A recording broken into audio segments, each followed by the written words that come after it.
Well, here it is again, folks, in daylight this time. This is the New Speed Classic. It's new and it's a classic, because that really makes sense.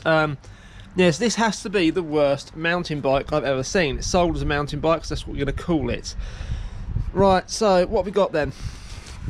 Steel frame made out of the best Chinesium grade steel ever. It's just this piece of extruded something attached to this head tube here, no gussets or anything like that. You've got this little tiny little pin that holds the folding mechanism, and this is like 3mm thick here. So on the event of actually using this for mountain biking, you're probably going to die.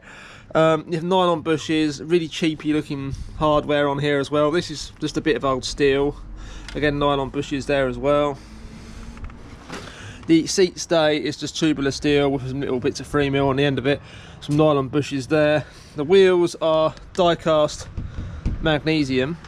Let's see, die-cast magnesium or aluminium. It says mag in the listing, but it's probably Ali. The rotors appear to be Avid. They're either Avid knockoffs or there are actually real Avid rotors. I can't be bothered to check. If they are, it's the most valuable thing on the bike. Tyres are just your generic Chinesium jobbies. The crank on the bottom pivot is where it gets really nasty, and the bottom bracket. Look at that.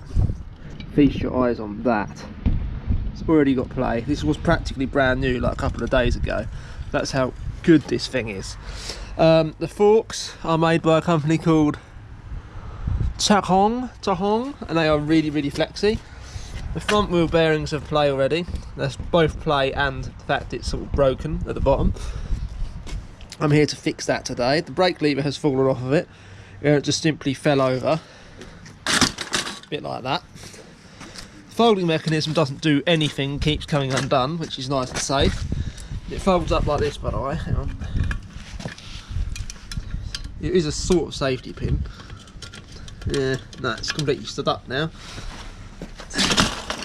The front derailleur is made by a company called Peak.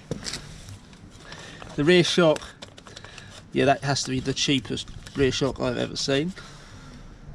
It's a non-branded derailleur, which is already mint, as you can tell. It's not bent or anything, there's no play or, you know, anything like that. The rear freewheel is made by, what's that say on there? See? Sanit? Yeah, Sanit. I think I mean send it, not that you'd want to send it on this thing. And yeah, so I've got to fix, in bunny ears, the folding mechanism. So I'm going to get on with that right now.